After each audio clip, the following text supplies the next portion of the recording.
So while we're waiting, I only see 3 judges. There's only 3 judges?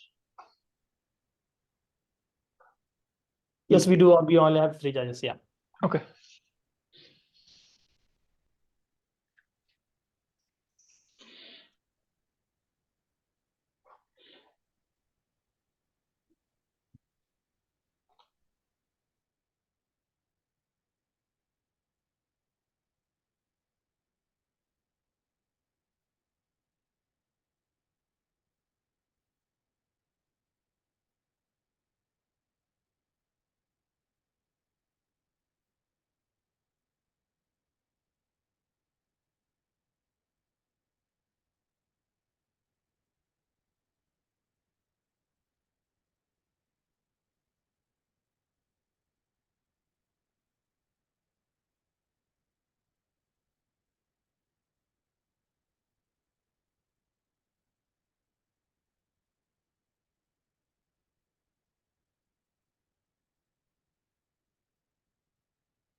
Shakir, over to you. You can start. We can start.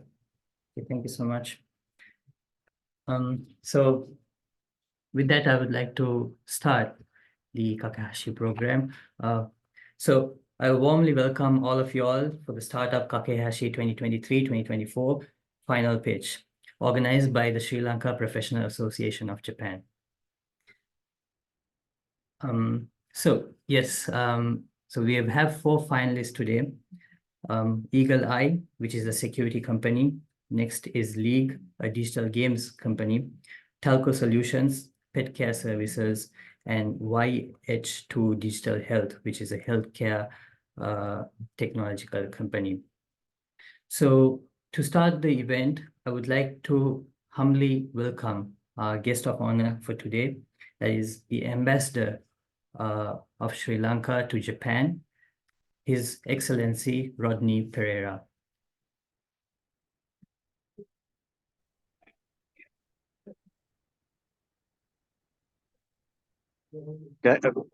Can you hear me, Nimesh? Yes, we can. Yes. Okay, thank you. Sorry, today I'm at an event hosted by the Governor of Tokyo, Honorable Koike-san. It's actually an event to promote technology, and also one of the areas that we are discussing is about startups. So this is a very relevant theme. So thanks to the Professional Association, Nelaka and the team for putting this together, the Kakehashi final stage. And congratulations to the finalists. And I look forward to your presentations, and hopefully you will find a good future with your projects. And thank you to the judges also for sparing time and to evaluate this. And hopefully this will be a good start for Sri Lanka also, because Sri Lanka is a country that needs technology. We need to move up the ladder in terms of innovation, something I've always been espousing in my tenure in Tokyo.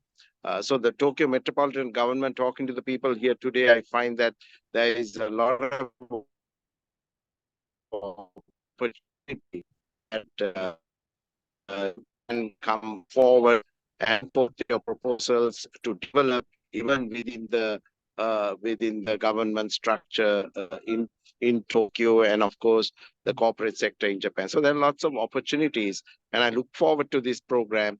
And let's have a good discussion. And hopefully, at the end of the day, Sri Lanka can also get a little benefit out of this program. Thank you once again. And let's have a good session today. Thank you. Thanks.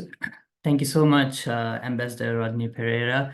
As you mentioned, thank you so much for participating. Even despite your busy schedule, we highly appreciate your time. So next, I would like to call upon the President of the Sri Lanka Professionals Association, Nelaka Hathurisinghe, who will also introduce the judges for today. Thank you very much, Shakir.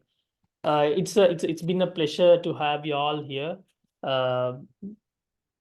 It's Honorable Ambassador, the distinguished guests, and also the judges, and also our support partners and the finalists, and all the other SLPAG members and the well-wishers.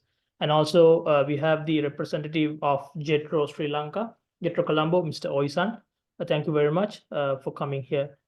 Just to give a brief background on Kakehashi, how we started, and what we are doing right now before I go into the introduction of judges. We have been doing this program called Continuous Professional Development with Professor Monte Kasim over the last around 3-4 years back. And then one of the projects that came out through that project was this Kakehashi, and not the Kakehashi, it was about helping Sri Lankan startups. And then we brainstormed how we can execute that project. And last year, in 2022, actually, we started this Kakehashi program for the first time. In the first session, we had around 40 odd startups joining our cohort. We had 2 workshops, and then we had a final round last January. And we had 3 winners, and actually one of the winners are joining today. The winner, Jendo, is also joining today. And he has been going through a journey since becoming the winner of our program. He has been admitted one of the accelerator programs that Striders, our company, and R3I does right now. He's a part of that cohort right now. So that shows what kind of value we add to him, and also we are helping with fundraising and expanding his business to other countries. The Kakehashi's main objective is to create a platform for Sri Lankan startups to reach global stage, because Sri Lanka being a small country, not many people know what we are doing and what Sri Lanka is, whether Sri Lanka is really good in tech. If you tell the London Stock Exchange the whole backend works from Sri Lanka, you might be surprised. And also the Hong Kong Stock Exchange, the backend whole thing developed and works from Sri Lanka. And Expedia, all the big tech companies from Europe and US, most of the companies use Sri Lankan tech companies to do their developments. But sadly, we have not have our own startups with our own solutions over the last few years. But right now we can see the boom. But not many foreign investors know about these companies. So we thought, okay, first of all, what we should do is create awareness. So Kakehashi winners, we are not guaranteeing any prize money or any awards or grants for winners, but what we provide is exposure to the global investors and global companies, saying that, okay, you make yourself a name in the global stage, say that, talk to these companies. And this year's session also, we had around 35 applicants, and we are surprised for some startups are really good, but they haven't even talked to a foreign investor in their fundraising journey.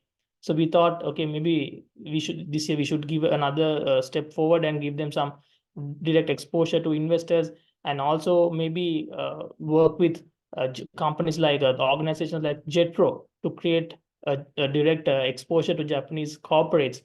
That's why we started working with JETRO this year. So thank you very much, Oi-san, for the generous support in promoting our event. And hopefully we can strengthen the support that we are getting from JETRO and make Kakehashi, the third stage, even better next year. And without taking much more time, I'll go into the introduction of the judges. So we have Shun Nagao-san from White Star Capital Partners. I think Nagao-san, maybe you can give a small introduction about yourself before I move into the other 2 judges. Sure, Nelaka, thank you very much. Good evening, everyone. It's a pleasure to be here. And I very much look forward to hearing the presentation by the 4 startup entrepreneurs. I actually know Nelaka through one of my responsibilities, which is vice president and also associate professor at a Japanese MBA called Shizenkan, from which Nelaka graduated last June. And so I didn't have the opportunity to teach him directly, but the world is small, and it brings these kind of connections. The other hat that I wear, and the reason why I'm here today, I guess, is I am a venture partner for a global early stage VC called White Star Capital. And so we are in Europe, North America, and Asia in about 9 different countries with several offices, managing around $1 billion and very much investing in Series A and Series B companies. And so we haven't had the opportunity to invest in South Asia and in Sri Lanka. And so I look forward to learning more about the ecosystem and the great companies that are being generated. Thank you very much. Thank you, Nagao-san. Moving on with Nagao-san, I think I'll introduce Ryotaro Hayakawa, who is also the CEO of the company that I work for, Striders Corporation. We have been investing in Sri Lanka since 2018. I think Hayakawa-san has been to Sri Lanka more than 20 times, and he knows Sri Lanka, and he knows some Sri Lankan Sinhala words as well. And yeah, so over to you, Ryotaro-san. You can speak a few words on that. Hi, good afternoon, everybody. As Neraka introduced, I'm a CEO in Striders Corporation. It seems like me and Neraka have been to Sri Lanka for the business more than 6-7 years. So we've been a great journey with a Sri Lankan company and the people. So I'm very excited to see the 4 challenging startups today. So I'm very honored to be here. So I will do my best to judge all the business model and our personality. So I'm really excited to today. So thank you very much. Thank you very much, Ryotaro-san. Moving on, I would like to introduce the third judge, who is Peter from R3I Ventures. Peter is based out of Singapore. Striders Corporation and R3I Ventures, we are currently running a deep tech accelerator called Planet 43, and Peter is one of the leading key personals in R3I and also in this accelerator. And he knows the last year's winner of Kakehashi, Jendo, is a part of his accelerator this year as well. So hopefully Peter can add more value to this session as well. Over to you, Peter. Thank you so much, Nalaka, for introduction and the invitation to participate.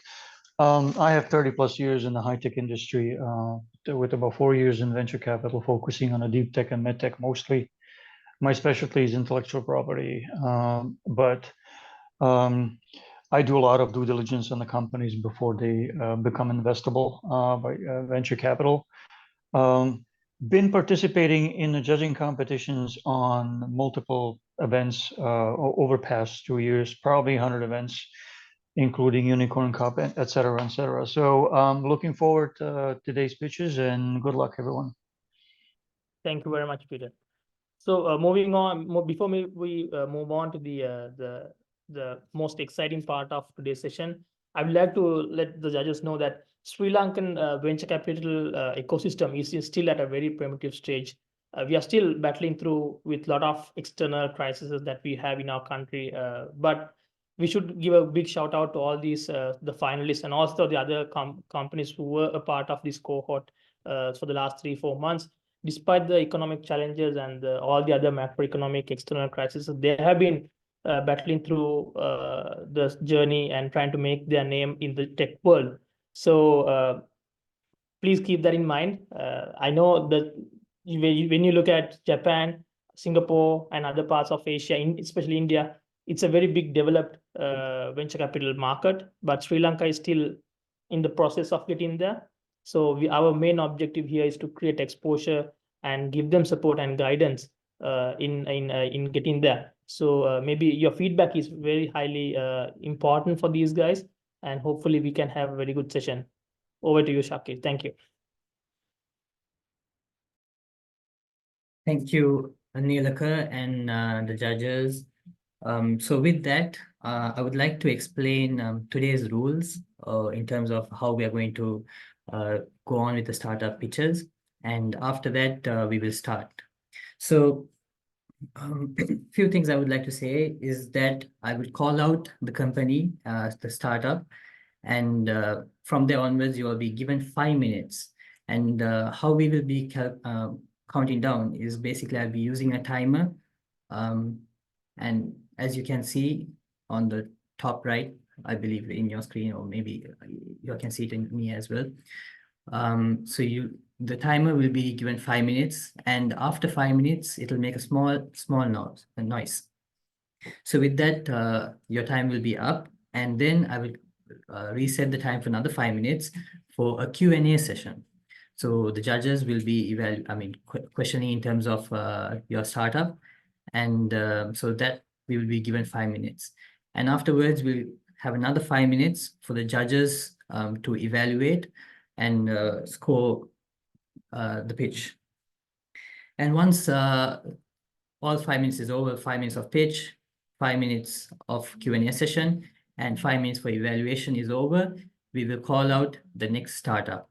Likewise, we will go through all 4 startups, and once all 4 startups have gone through the process of the pitch, Q&A session, and the evaluation, the judges will be put into a breakout room for around 10 minutes.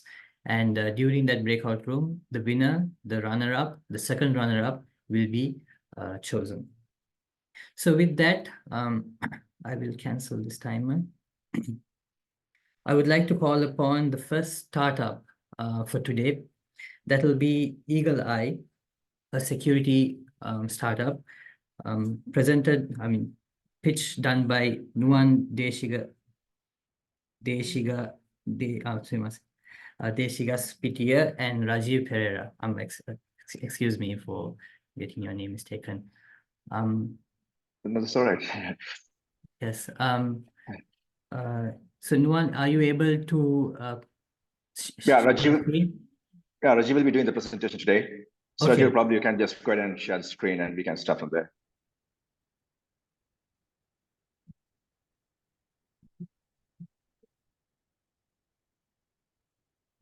Rajiv? You're on mute.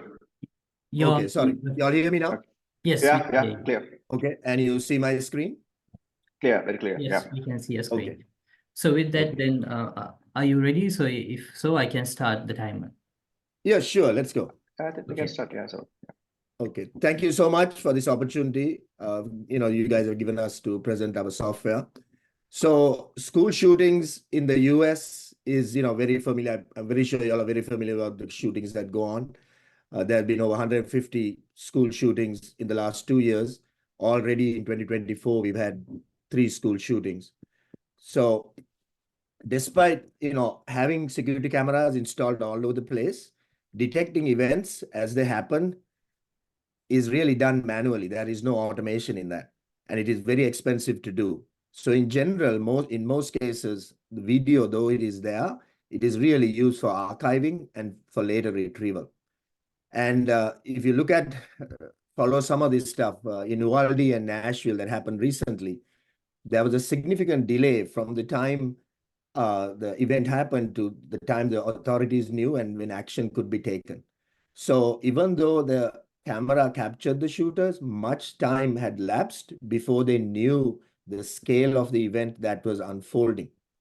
So what we are doing, with Eagle Eye is really, it's powered by artificial intelligence, and it is designed to detect and alert authorities of potential threats in real time. The software continuously monitors the video feed and analyzes each frame, and it analyzes each frame, and once it identified, a notification goes out to the authorities. And in that notification, the most important thing is we have a photograph in it. So the threat is shown, and also we can do the location of where that threat is.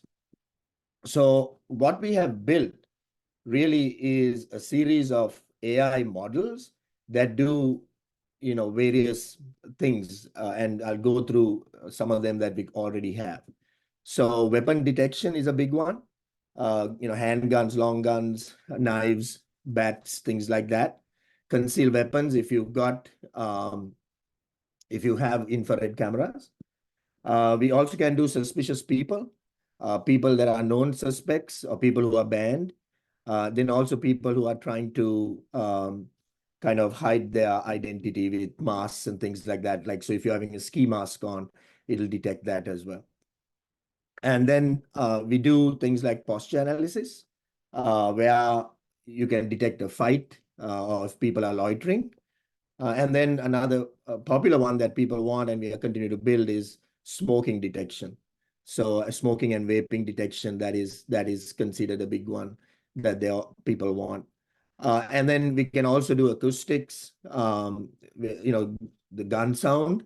And then we can also do things like if somebody's in a panic, distress, screaming, things like that. So those are just some of the many models we have built, and we continue to build more of these.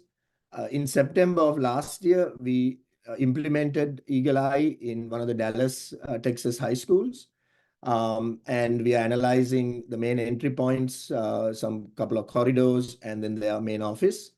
And as the police chief stated, Eagle Eye helps them to be better informed when an event occurs, and also better prepare when that event occurs.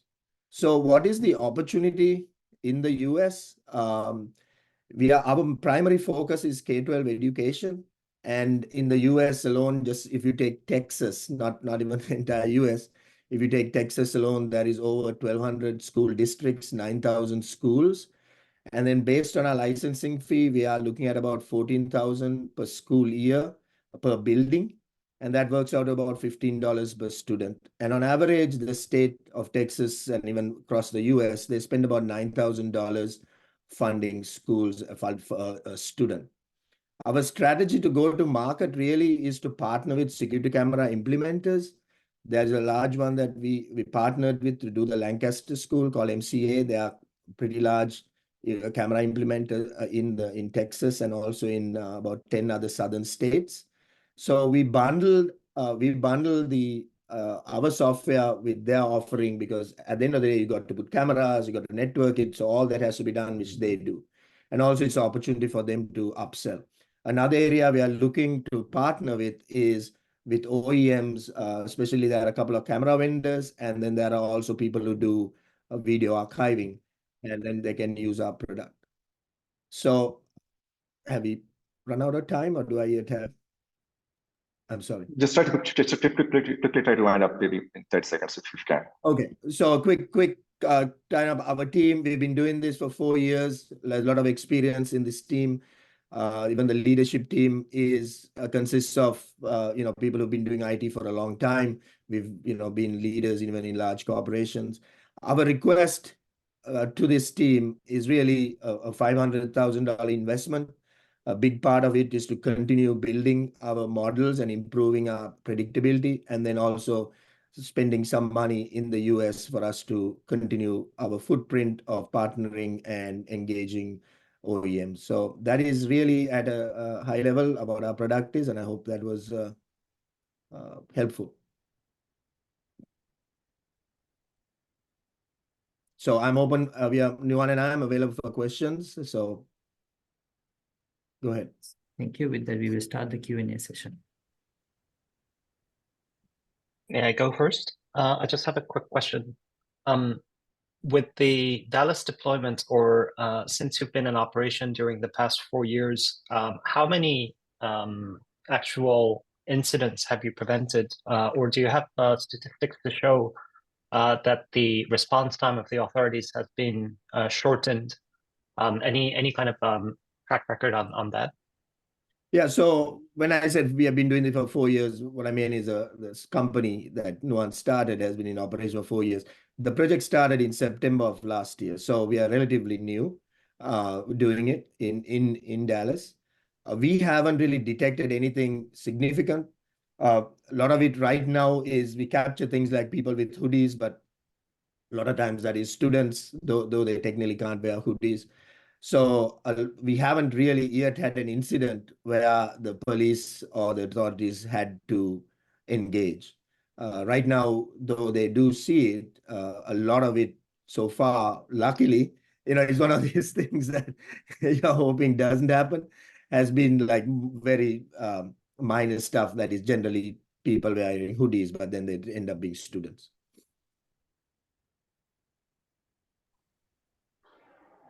So I'll add to that. So that's okay that there's an actual event, but couldn't you just simulate? Yes. Can you have somebody walking in? So what is the accuracy? And my other concern is with all these technologies, it's the accuracy. So, no police department would be called every week for no event. It costs a lot of money, right?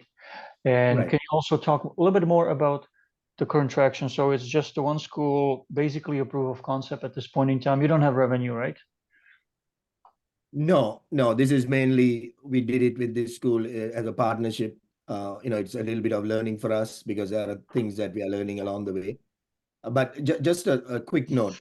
So on the texts that go out, there is, there is there's a link basically that you can confirm or say that this is not a case. So, if you do track a false positive, so basically at the bottom of the text, there's a link, you go in and then you can say yes or no, is this an actual threat? So that is in place. So that helps us to continue teaching the model.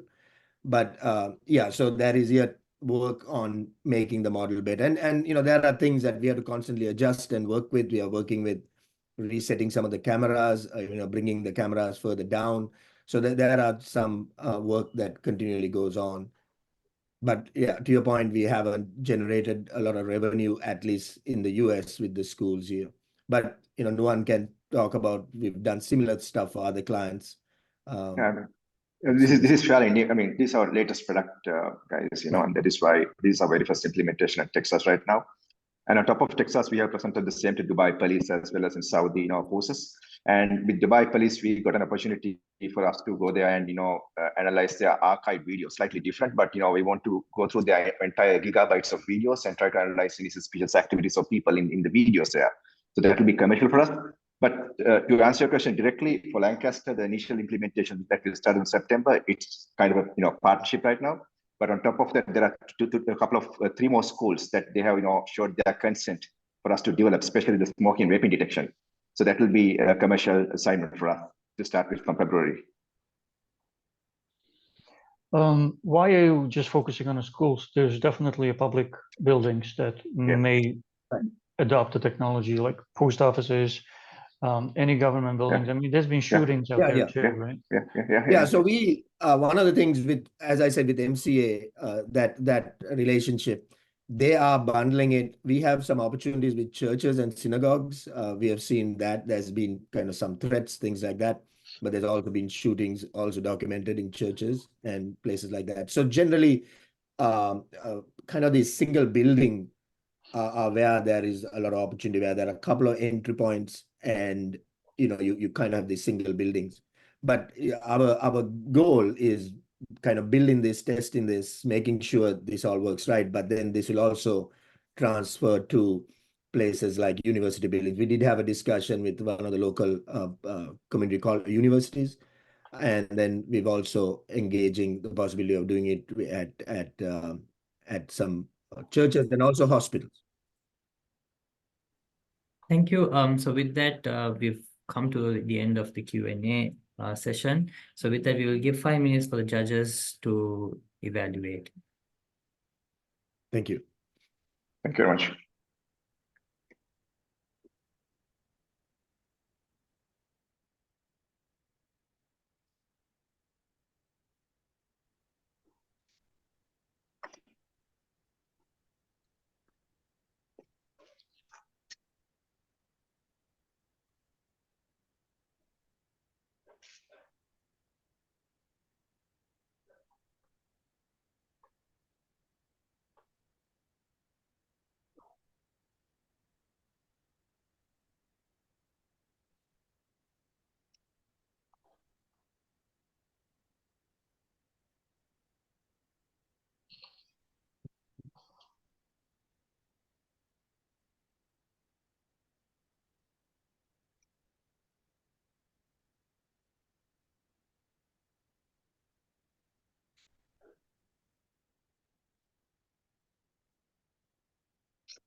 Judges, have you all okay? Are you all okay with the scoring?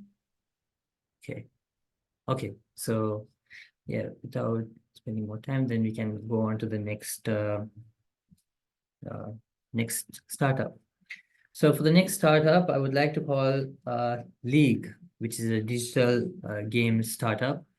So Chamara will be presenting in on behalf of League. So Chamara, could you share your screen? Thank you, Shakir. Let me share the screen.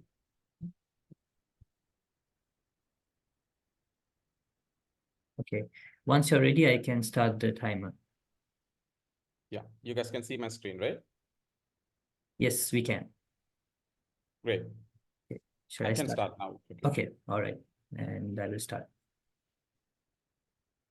Hi, everyone. We are League. League in the sense sports leagues, but in 4-letter word, why? We want users to remember it easily, type it easily, because this is a mass market product. We call ourselves the future of entertainment. We have 4.2 million monthly active mobile gamers in Sri Lanka, but they don't get to challenge others, or they only get to improve their own score within set limitations. And they are not getting rewarded for the time, skill, and the effort they put into play games. And they don't get to play a variety of games or tournaments throughout the day. So League is expanding the gaming ecosystem by allowing users to compete with others, challenge others, and get rewarded if they win, and play a variety of games and tournaments throughout the day. The future of entertainment. Our beta mobile web version is already live.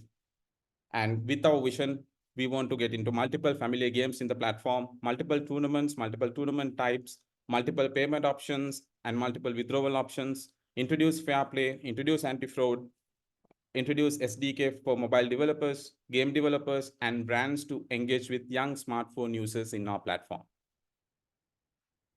So our go-to-market strategy will be mainly on social media and paid ads, and with the localization, with the countries that we want to go in, with local games, local payment options, and withdrawal options with the local language. And we are looking at partnerships with the telcos and brands as well.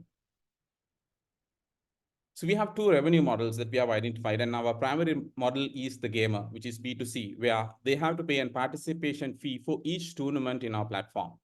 And if they like, they can subscribe to our monthly VIP subscription, where they will be able to earn extra rewards and perks, something similar to Uber One.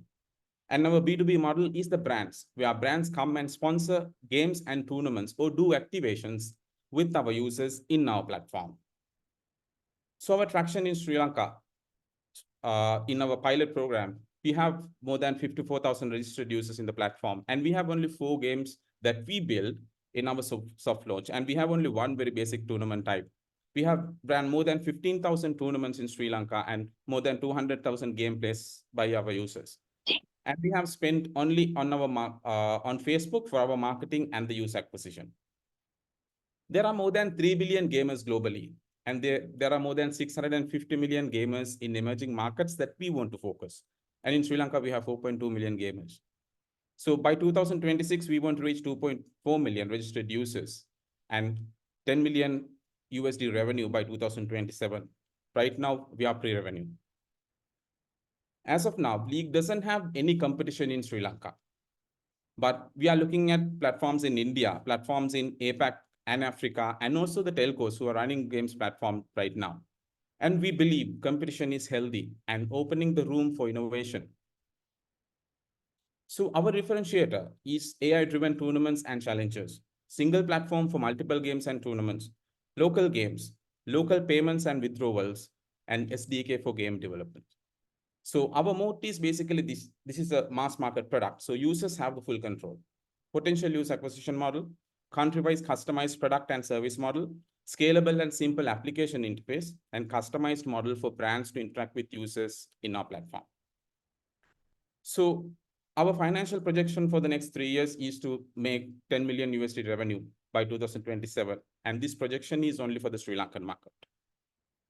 So our roadmap is start with 40 plus games, rented and leased games in our platform, 5 plus tournament types, 5 plus payment modes, 24/7 support, fair play and anti-fraud, developer SDK, 10 million USD revenue, and 2.4 million registered users in Sri Lanka. This is small ticket sizes, consistent revenue, and break even in 15 months.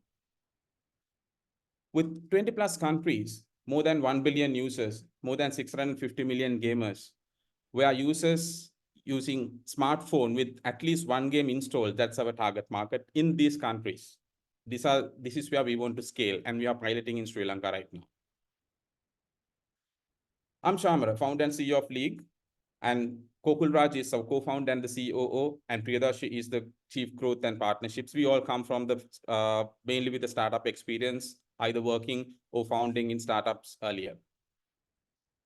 So we have completed our ideation stage 85K last year. Even though Sri Lanka was going through a tough time, it was an achievement for us. And now with this year, we are raising 750K, which will give us next 24 months runway in Sri Lanka.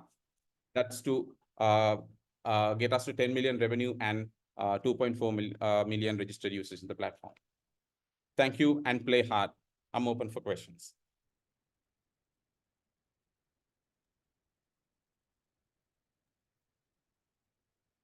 Great. Thank you very much for the presentation. Maybe I'll start with a question. So you have SDKs for game devs. How would you entice them in order to create games on your platform, and how do you plan to reward them? So the SDK is not ready yet. SDK will come when we reach our critical mass, which is 500,000 users in Sri Lanka.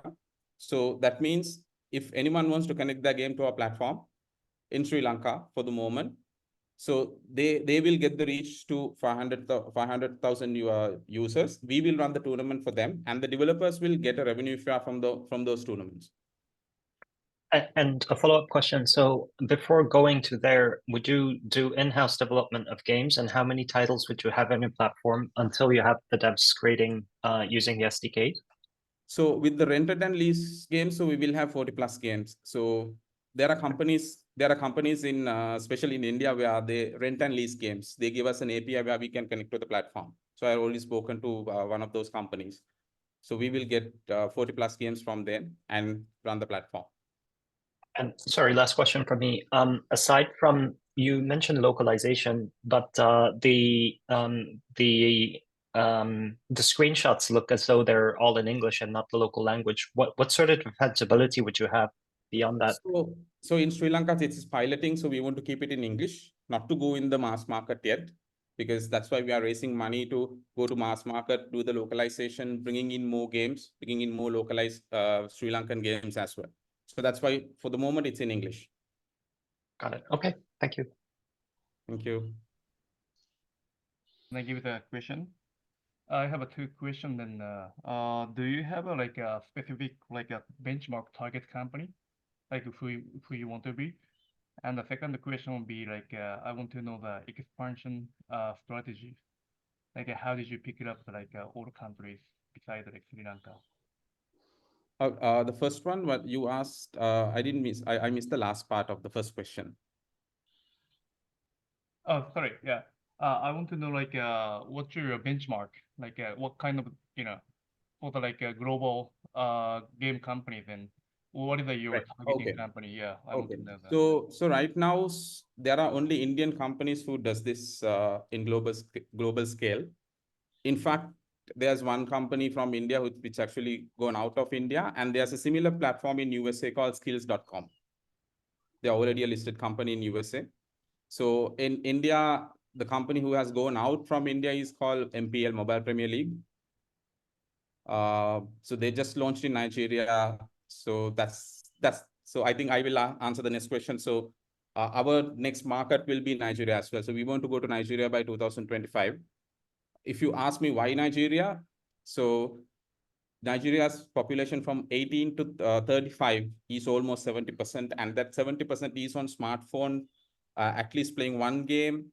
They have the mobile wallets and everything in place in the phone. So that's the market we want to go, and luckily MPL open up the market for us, so we can go in easily.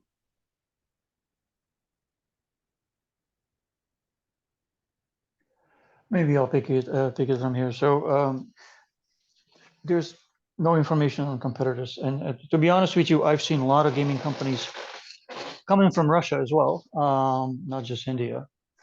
My question is, there's a lot of e-gaming hype and all that stuff. What makes you different from anybody with deep pockets that already has a solution, and they just maybe not playing in the developing markets, but it doesn't really cost them too much to enter that either. So how would you make sure that you have a some kind of competitive advantage and defensibility? Okay, so one thing is, so all the tournaments rewards will be in cash. So they will be able to withdraw if they win the cash to their bank account. Or we want to evolve as a payment mode where they can, in locally, in Sri Lanka or Nigeria or other country that we launch, so they can take our app and do the transactions in the merchant as well with their winning cash. So that's why we want to be local in every country, connecting all the local payment modes as well. So users pay from their local currency, they win the local currency, then they can spend local currency within the country. Or they can transfer it to the bank account and withdraw as well. Okay, that's the differentiator you're saying? Yes, that's one, because the emerging, I mean, we understand that the matured markets have this solution already, but the emerging markets where users getting the smartphone now, they lack of entertainment, they can't afford Netflix. So they play at least Candy Crush kind of games daily. So that's the target market we are looking at. That's what I mentioned. This is a mass market product. Okay, thank you. Thank you. Yes, we've come to an end with the Q&A session. So I would like to give some time for the judges to evaluate the pitch.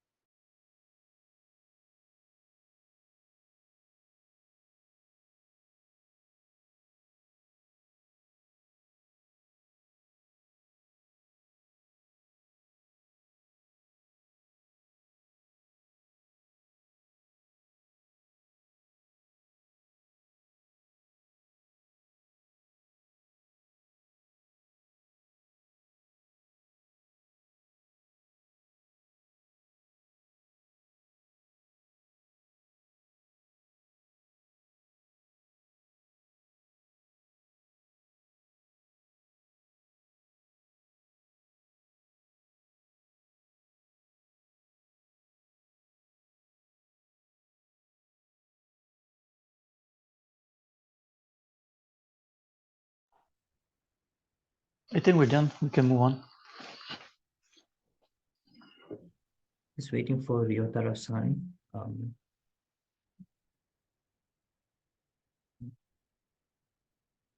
He seems to be away from the seat at this moment.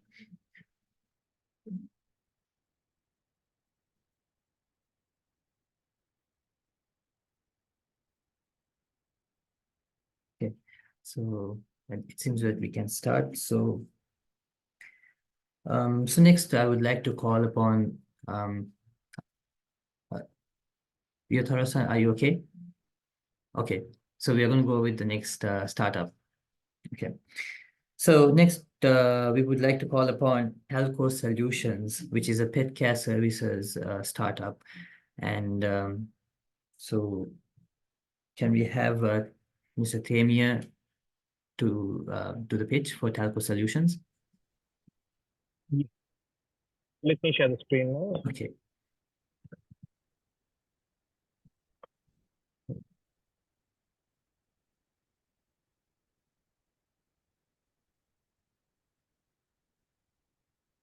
I'm okay now, ready. Okay, you're ready. So thank you. And I'm going to start the timer. Okay. Konnichiwa. Good afternoon, judges. My name is Tamir Tilaka, co-founder of Kakehashi Solutions. With me here today is my partner, Lakshan Kulatilaka. We are a company that provides a system for the pet care industry. I believe you have experienced at least one of these encounters at home, getting proper information from animal hospitals, finding the right vet specialist for skin rashes, eye diseases, pet transportation of fish, birds, and big animals, who will look after your pet when you are on vacation or while at work, finding the nearest groomer in town. How do you find the right medicine for your pet? And has your pet ever been missing? With the above problems, we did a bit of research of the pet industry globally.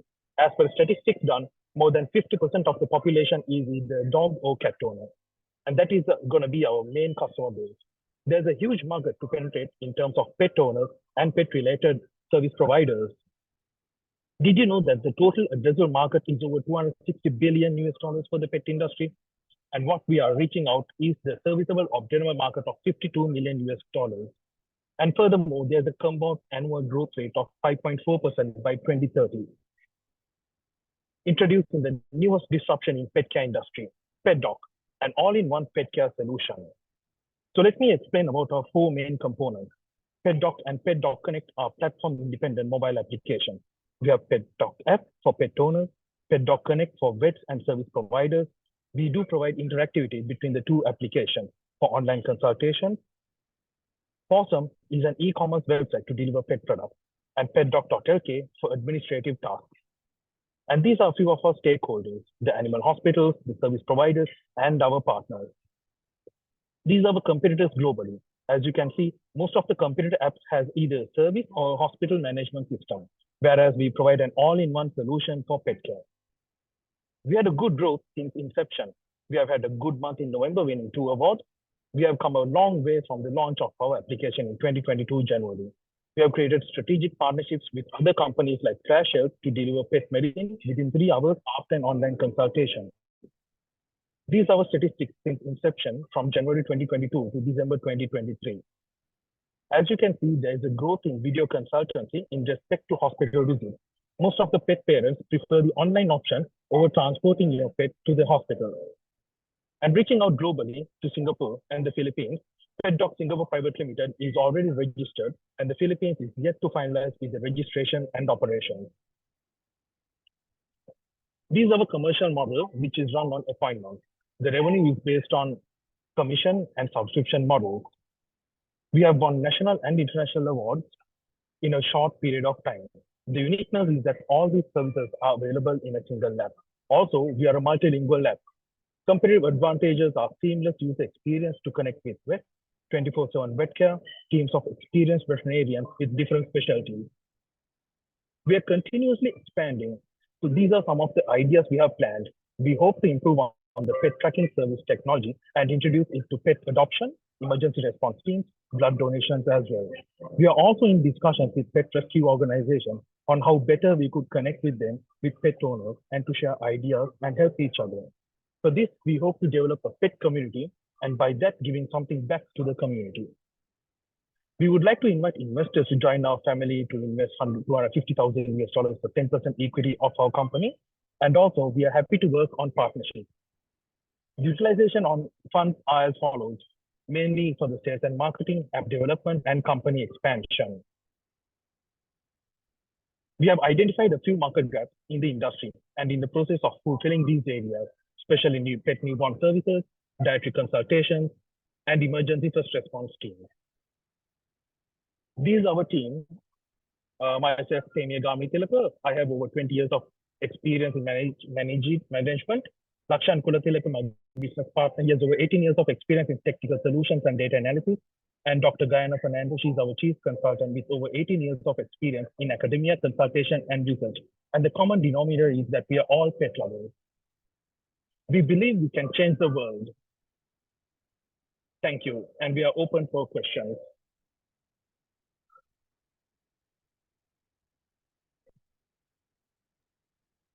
Thank you, Tamia. So with that, we would like to start the Q&A session, and I'll start the timer.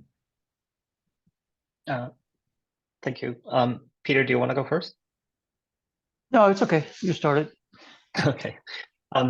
Just a very basic question. So it seems as though you're a platform where you basically bring in different service providers that solve pet owners' problem. So you had suppliers actually coming onto your platform. You book sessions with the vet. Is there any service that you actually do deliver out of your own company? Yes, actually, we have partnered medicine delivery. So what happens is when you place after the online consultation, when the doctor sends you the prescription, the pet owner gets an email, receives an email of the prescription. So they can actually upload it on our system for medicine delivery, and they do the delivery. Okay. then and there. So we have partners like we have courier partners for pet accessories to deliver pet accessories, pet food, etc. Yes, and I assume that you basically charge a take rate for each of these, somewhere between 10 or 25%. Is that understanding correct, on average? Yes, Yes. yes, that is correct. Between 15 to 25%. Okay. Follow-up question. So you have 4,000 downloads. What do you currently make a month? And what is the highest contributing revenue stream of your different services? Because you say you're all in one platform. Yes. Currently, we Um, make $300 a month. Yes, Lakshan, go ahead. Yeah, just to add to that, Temia, what you were saying, like we currently, since we are just a startup, we currently for a monthly we use $300 we earn, and the main revenue stream is the online consultations, where the pet owners are. It's very inconvenient for them to do a online consultation, so it has been gradually increasing throughout. Yeah. Got it. Okay, thank you. So on your business model, so you seem to do a lot of stuff, which not necessarily the best thing to launch in the market, as opposed to launch something that is in demand and then add other services. But what is your how you acquire customers, and what is your customer acquisition cost? Yes, the customer acquisition cost is around $50 per month per customer, right? And why we do this is we started this stage by stage. First, we introduced it with e-channeling, veterinary channeling, and once that phase was completed, then we moved on to online channeling. Once that was completed, we introduced service providers because we got to know that not every pet is sick, so they were looking for other options. If in Sri Lanka, what happens is some service providers, they have individual apps. So it's sometimes it's not practical to have many apps. Like if it's a hospital, you have to have a separate app. If it's a service provider like pet grooming, you need to have a separate app to make booking. So here what we do is it's an all-in-one app where you download one app, which is accessible to many other services.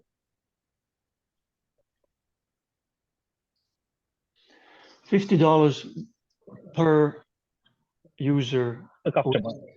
Per user. per customer with $300 revenue. It's scary stuff. You actually scared me there when you said you do a logistics delivery of the drugs, but then you said that you have an agreement with the couriers to deliver it. So, okay, hopefully, so there's nothing really you need to do physically other than provide a platform to connect user to the particular services, correct? Yeah, it's Okay. currently to at the service providers as mentioned earlier. So it's readily available by Android and iOS. So we just make partnerships. It's very language wise also it's multilingual, localized according to the language. So how many languages you have right now? Currently, we have converted it to all three main languages in Sri Lanka. We are currently working on Chinese as well as Mandarin and yeah. Okay, and you said Philippines, so that's all in English, not Tagalog, not Tagalog. Okay. Currently, it's on English. Yeah, we will be gradually moving into. Okay. Yeah, that brings us to the end of the Q&A session. So I would like to end it over here. And sorry, with that, I would like to go on to give time for the judges to evaluate the startup's pitch.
Judges, are you all okay with the scoring?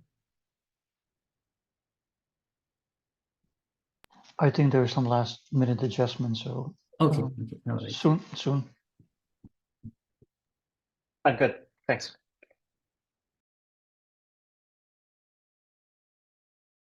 Okay, we're done.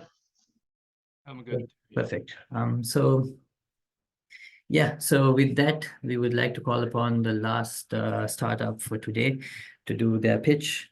So I would like to call upon YH2 Digital Health, which is the healthcare technology. And I would like to call upon Onela Hisham and Faik Faiz.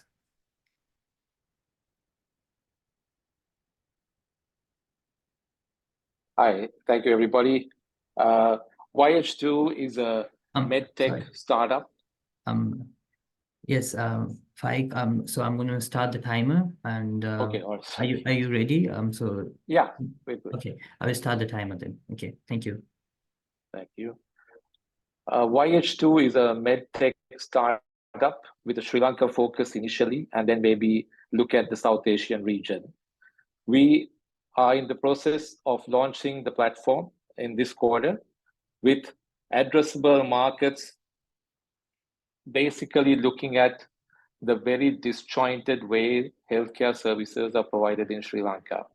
There is, as most of you would know, if you have elderly parents, when you go to a doctor's appointment, it's a major scramble to put your reports together, to make sure the doctor hears what your issues are and how your reports are going to be viewed, and for a meaningful consultancy. So we are trying to address this by developing this app, which will give the patient a lot of control over his medical history and medical consultancy. Next slide, please. So here, as you know, like I said, we are a patient-centric, patient-managed, patient-owned EMR platform. So giving a lot of control to the patient to manage his or her health profile, and obviously get the good advice from the doctors. Next slide, please. Our value prop is to build an ecosystem where the patient will have easy access to the different service providers within his or her requirements. It can be a pharmacy, it can be the healthcare providers, it can be the channeling platforms. So we are broadly trying to put together an ecosystem which is very easily accessible by a patient to make sure he or she gets proper digital access to all these services, thereby reducing the stress of trying to deal with each one of these service providers individually.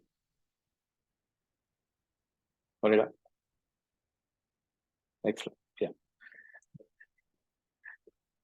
The Sri Lankan market, as you know, we are looking at over 7 million hospitalizations in 2019. We have 2 million plus expatriates, which means Sri Lankans living overseas trying to manage their parents' health here, which is an absolute nightmare. And one of our founders, or two of our founders, actually had this problem. And this is an increasing problem for most Sri Lankans also living here, trying to manage their parents' health care. The population, aging population, as per the UN estimates, is 3.8 million this year from onwards, so it will only increase. So there's a huge demand for managing elderly care. And we are also trying to address that in a meaningful way. Our competition like ODoc, Doc99, e-channeling, which by the way, I was part of back in the early 2000s, and HealthNet are all mainly targeting channeling. They have not evolved to that next level. So we would see them as channeling as partners for us to go to the market with. If you look at the markets, we are going after, we are looking at the home health service providers. There are over 50 plus in Sri Lanka. There are plus 500 plus pharmacies, 28 insurance providers, lots of medical laboratories and medical clinics. So we would look to work through these partnerships, and we have already identified the list below, like English Nursing, MediHelp, AIA, Insurance, CareTech. We're in advanced discussions with all of them to jointly go to the market with our platform as a value add from them, especially the insurance players, by the way. The team is highly experienced. Jitendra Chitti has worked for Fortune 100 companies like General Electric, and he's also been in the tech space, in healthcare and in enterprise software. Dr. Nish Veeratunga is a GP in England who's providing us a lot of good input here. Brian Olin is from the US. He's been in the insurance sector and in the healthcare insurance sector as well. Onela from KPMG Consultants is driving this project for us and comes with a lot of experience in this space. Myself, formerly from Millennium IT, Interblocks, so been in this space over the last 25, 30 years, done a few startups, exits, etc. So our ask is basically go-to-market strategies to go to project pilots, that's where we are now doing marketing and promotions and building the ecosystem to go to the market. We are looking at 250K funding, and this is how the breakdown is: majority in technology, marketing, and ops and management. Thank you.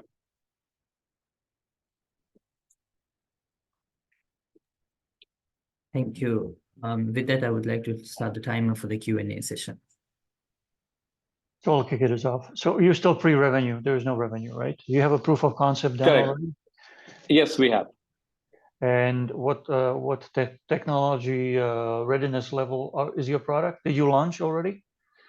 We are in pilot right now. We have got 2 insurance providers who are willing to take us to their clientele, and we're in discussion with one of the home care providers as well.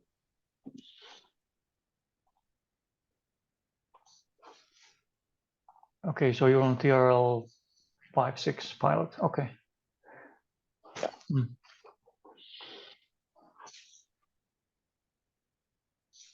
Maybe following up on that, how do you monetize? I didn't quite get that. So we are looking at charging a monthly subscription model.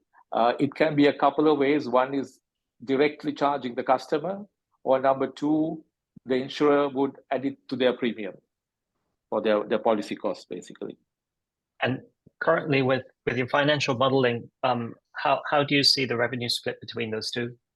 Monetizing from the potential patient versus insurers? I would say insurance being maybe about 60% of the revenue potential, and the balance coming from direct sales to consumers and through the healthcare providers as well. So you don't take any profit from the pharmacies, telemedicine? We did think about that, but it's going to be a very cumbersome way to try and extract any money from the pharmacies because they're also on very small margins. It's something we're thinking about, but at the moment, our main mission is to try and onboard some key players from the pharmacy sector. Yeah, the challenge with apps like this is, if you make it for a local market, but the health systems are so different in every country. I mean, yeah. I live in Singapore, and it's just not that simple. And every country has different ones. So there's going to be definitely challenges. I think you'll need more money. So is this your pre-seed or seed? It's a pre-seed. It's a pre-seed. Oh, okay. Okay. One basic question: does the government have any EMR or EHR project in the pipeline? Nothing planned for yet. There was some talk a few years ago, but obviously nothing has happened.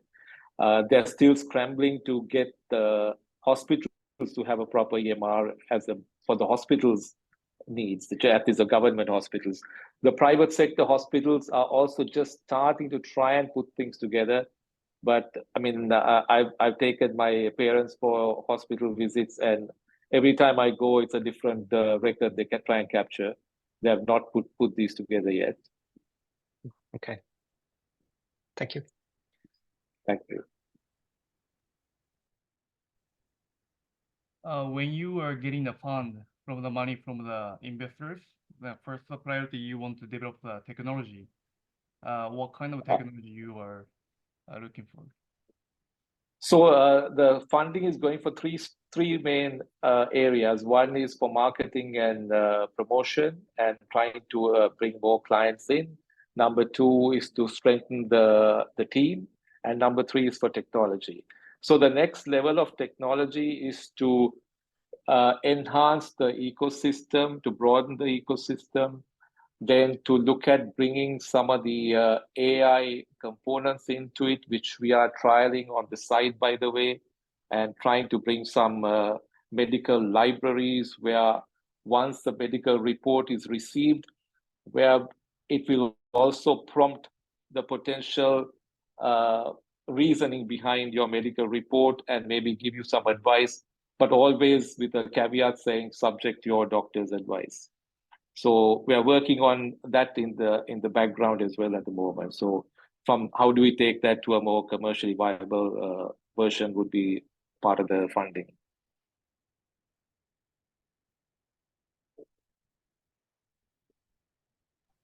Yeah, that's the tricky part. You cannot do diagnosis.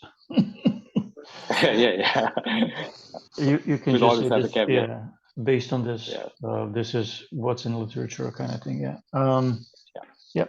Okay. Thank you. So with that, the Q&A session comes to an end. So I'm going to give the judges some time to do the evaluation for the pitch. Thank you.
Judges, are you all fine?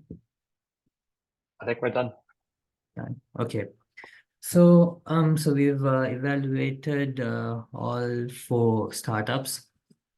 So now we have to move on to evaluating for the winner and first runner-up and second runner-up and so on. So in order to do that, I'm going to open a breakout room with the judges in. Yes, so judges, I just want your to join the breakout room, and you can have a small discussion on choosing the winner, the runner-up, and the second runner-up.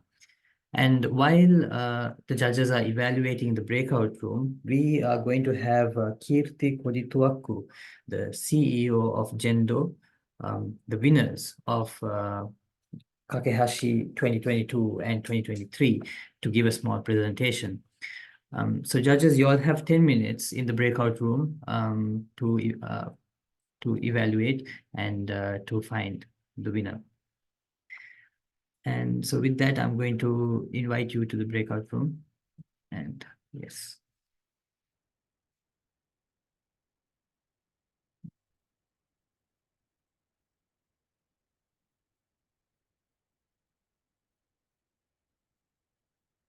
Okay.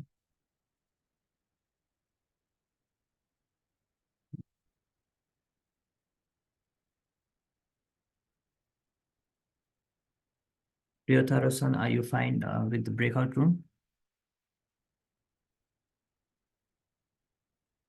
Okay. So all the judges have joined the breakout room and they have started discussing on finalizing the winners. So with that, I would like to call upon the winner of Kakehashi 2022-2023, CEO of Gendo, Mr. Kirti Kodituaku.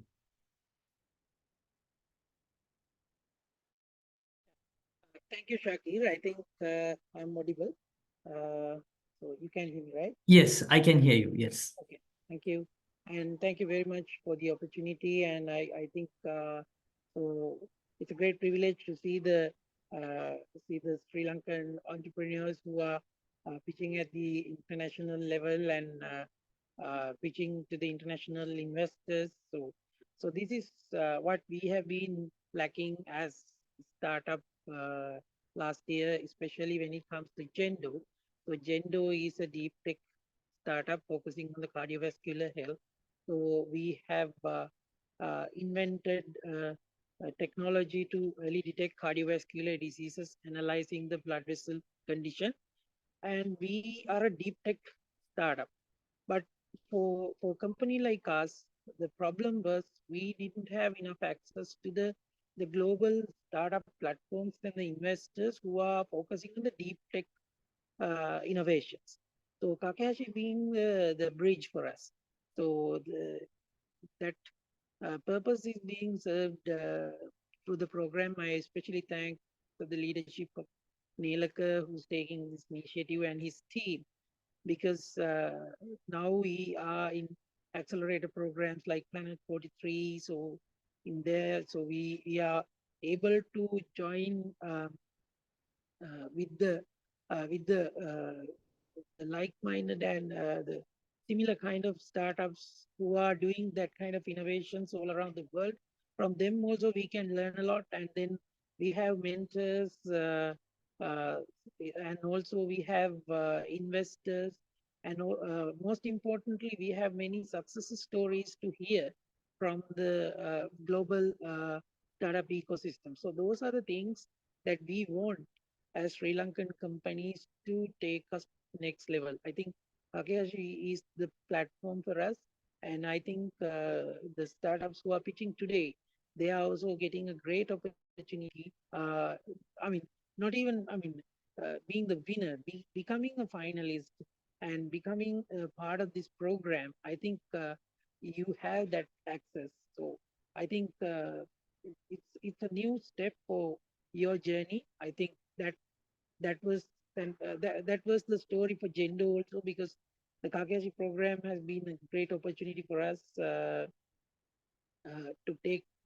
us to the next step. So I believe this is the bridge we want, and then I wish all the best for the program team, and also I wish you to continue more and more Kakehashi programs, and I wish all the best to all the contestants and also other participants as well.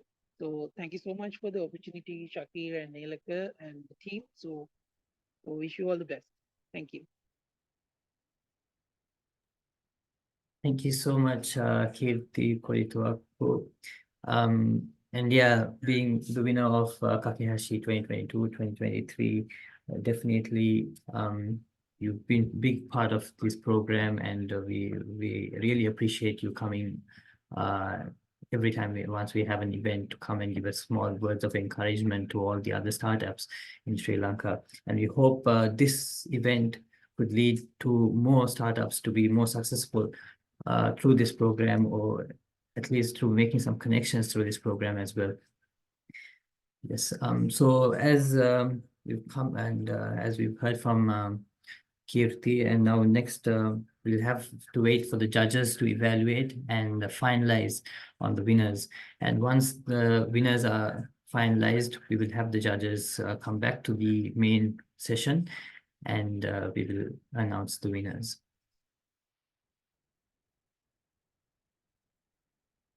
So I kindly request everyone to be wait for a bit as we finalize the results. Thank you.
Much for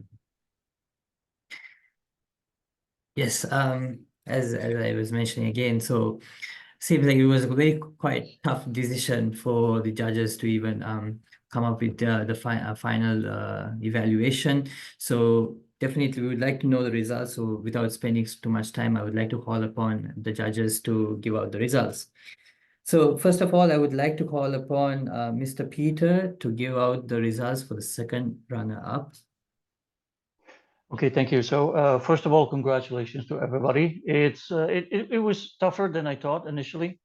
Um, the difference is really marginal between the companies. So if you're not a winner today, don't get discouraged, because the only difference that was between the companies is not really the total score, but actual execution in certain areas, such as the market opportunity, the competition, the value proposition, and scalability. So you're all in early stages, which is understandable. I'm pretty sure you're going to get some feedback specifically. So I like to announce the second runner-up. So the drum roll, and second runner-up is LEG, or LEEG. Congratulations. We believe that there is a big opportunity.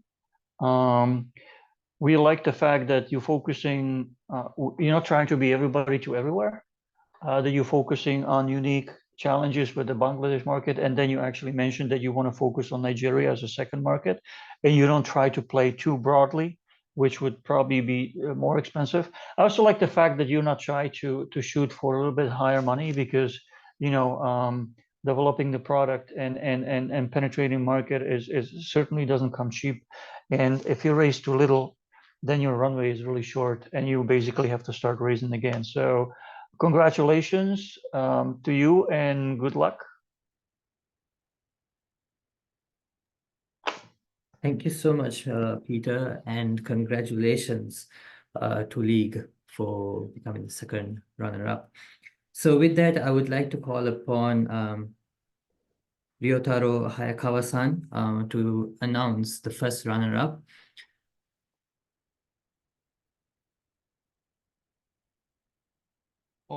Well, thank you for everybody for the great presentation. So I have learned a lot from you guys.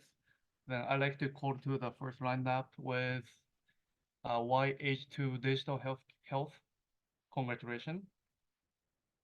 So I really think a healthcare problem is it's global, and age things and the family care.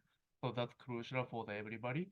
Then very hard to find a good doctors and the hospital, and even in the emergency things. So very hard time to find a right person.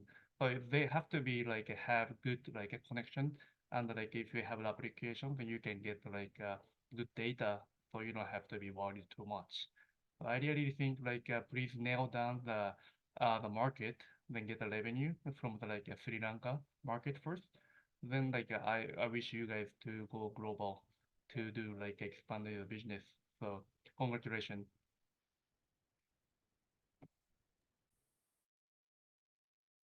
Thank you, Ryotaro Hayakawa-san, for announcing the first runner-up, YH2 Digital Health. And congratulations to YH2 Digital Health for becoming the first runner-up.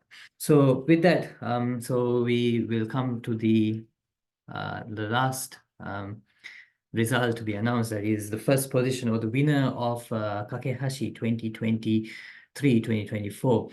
So to announce the winner of this year's Kakehashi, I would like to call upon Shun Nagao-san to announce the winner. Yes, thank you, Shakir. I echo the other judges. So really, thank you so much for all of the four presenters. And it's always kind of bitter to announce only one winner, because all of you have done your best, and really it was a tough decision. But for the sake of this program, I would like to announce the winner, which is Palco Solution. So congratulations. And before actually speaking about the reasons why I think you were strong. I also would like to say that Eagle Eye was very close, and especially tackling such an important issue is critical. But it's also a very tough segment where there are a lot of competitions and also long sales cycles. So as you go by, since you already started operations, I think there's a lot to build upon. And also, as Peter mentioned, there are also other verticals that you probably can also go into. And so a lot of potential for Eagle Eye as well. For Calco Solution, I think personally in our fund, we've invested in at least 2 pet tech companies, which is why I was a little bit biased and a little bit critical in my analysis. But there is a market trend, and especially I think focusing on emerging markets, if there's the tailwind that is going to support you. The feedback that all of the judges had was that at the very beginning, rather than trying to do everything, I think it's very important to try and nail one thing and do it better than anyone else, and then to actually think about expanding into other service lines or revenue lines. And maybe if you have the traction on the online consultation, it might be doing that and reiterating your service offering so that you become the best in class and that you beat everyone else. And then you kind of build upon other services that help the pet owners. The other thing that I think is important is the continuation of raising cash. And for this, I think once you become a market leader in Sri Lanka and start going into other markets, it is safe to say that there are going to be later stage investors that have invested in pet tech that will look at you around because it is a proven model. And so from that perspective as well, being able to continue to raise funding is also an important aspect, which is why I think you'll have, if you prepare yourself well, you'll be also able to pitch to foreign investors as well, which is also a plus. So once again, congratulations. And there's a long way ahead. And we all wish the best of to all of you. But thank you for all your effort and congratulations again. Thank you. Thank you so much, Shun Nagao-san, for announcing the winner and for being a part of this program today. And congratulations to Calco Solutions on being the winner of 2023-2024 Kakehashi program. And so with that, we're almost coming to an end. So I would like to call upon this year's Kakehashi program chairperson, the organizer who has put a lot of effort in organizing this year's Kakehashi program. So I would like to call upon Muhammad Arus Kiabdin to give the vote of thanks for today. Thank you, Shakir. It gives me great pleasure to extend my sincere gratitude to everyone who has contributed to the success of this SLPAJ Startup Kakehashi 23-24 event. Our special thanks goes to the distinguished guest, His Excellency the Ambassador, Mr. Rodney Pereira, who always inspires us with his vast knowledge in many fields, and he embodies the true word of Kakehashi, bridging between Japan and Sri Lanka.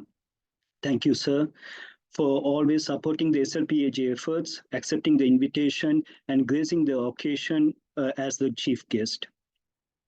The respected judges, Shun Nagao-san, Ryotaro Hayakawa-san, Peter Launika-san, we wish to express our gratitude for your valuable time and expertise as judges of these finals. Thank you very much. We hope that the finalists can be given a further platform for better embarkation of prospects.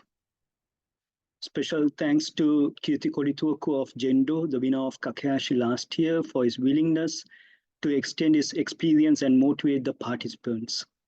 We would like to thank our support partners, JETRO of Japan, ICTA Spiralation, Lanka Angel Network, Mora Ventures, /Com, and Trace. Your collaboration and support have surely given us the strength to bridge the startups to amplify their ideas and provide visibility to greater scope. This partnership has forged strategic connections for better prospects, which we truly look forward continuing in the future. We wish to thank Raw Media, for our media partner, for the public communication, for the spreading the word about Kakehashi on prominent media platforms in Sri Lanka. At this juncture, we would like to thank the attendees, participants, applicants, and the finalists for the enthusiasm that you have brought, which has made this event also complete, without which it would not have been possible. We hope you will continuously support us, and we wish you the best for your future endeavors. In our journey over the past 7 months, there have been several important mentors, guest speakers, resource persons, moral supporters, stakeholders, and volunteers who have contributed immensely. Your contribution are much appreciated. Due to the constraint of time, we will not be able to enumerate all the names, but you have made the impression that well felt and appreciated. Thank you. I would like to thank Nela Kathusinga, the president of SLPAJ, for his direction and who has been the catalyst of the Kakehashi event. I would like to thank Professor Mante Kasim for planting the idea seed of this event, and the founder organizers, Sherwin Fernando and Saida Anwar, for laying the foundation last year. Last but not least, my heartfelt gratitude goes to the organizing committee members, Shashiprabha Varanasuria, Shakir Hussain, Deela Kathusinga, Nimesh Evabasam, Sudhira Gunathilaka, and the SLPAJ committee members and EXCO members. Your relentless dedication, hard work are much appreciated. Thank you very much. Thank you all for making SLPAJ Kakehashi a memorable event. Thank you. Thank you so much, Arus, for those lovely words in terms of the vote of thanks. And so with that, we've come to an end for Kakehashi 2023-2024. And we hope to see you all once again in Kakehashi 2024-2025. And hopefully all the finalists who participated in Kakehashi would be very successful by the next Kakehashi and would have gained their seed earnings and maybe gone further in their startup journey. So with that, I would like to thank everyone for joining in today, and I would like to call it an end for tonight. Thank you so much. Thank you very much. Thank you very much. Take care. Thank you. Thank you. Take care. Bye-bye. Thank you.